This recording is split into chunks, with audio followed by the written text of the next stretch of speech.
गंगा जमुना की जय। गंगा जमुना की कथा। एक गंगा थी, एक जमुना थी। दोनों बहनें एक साहूकार के खेत में से जा रही थी। जमुना ने 12 दाने जौ के खेत से तोड़ लिए। गंगा बोली, बहन ये तो चोरी हो गई, तुझे तो पाप लग गया। जमुना बोली कि अब कैसे उतरेगा। गंगा बोली कि 12 वर्ष साहूकार के यहाँ नौकरी करने से उतरेगा। जमुना साहूकार के यहाँ गई, बोली मुझे नौकर रख लो, 4 काम छोड़कर तुम्हारे सारे काम कर दूंगी। एक तो झूठे बर्तन नहीं मांजूंगी, झाड़ू नहीं लगाऊंगी, सेज नहीं बिछाऊंगी और दिया नहीं चाहूंगी।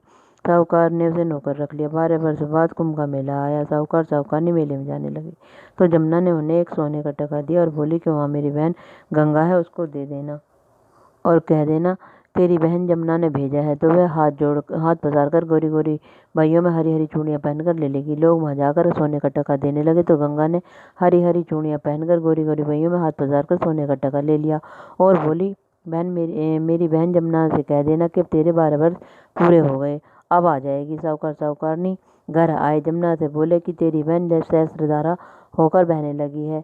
साहूकारनी को जब ये पता लगा कि जमुना माता हमारे यहाँ सारे काम करती थी तो मुँह माथे पड़ गए और सोचने लगे कि वो हमारा पाप कैसे उतरेगा।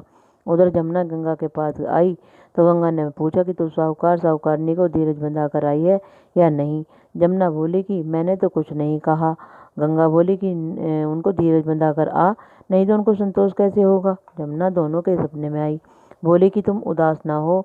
वे बोले कि हमने तुम्हारे से ऊंचा नीचा सब काम कराया, अब हमारा पाप कैसे उतरेगा। जमुना बोली कि तुम्हारे कोई पाप नहीं लगा, मैं तो अपना पाप उतारने आई थी। तुम्हारे खेत में से 12 दाने गेहूं के तोड़ लिए थे, इसलिए मुझे दोष लग गया था।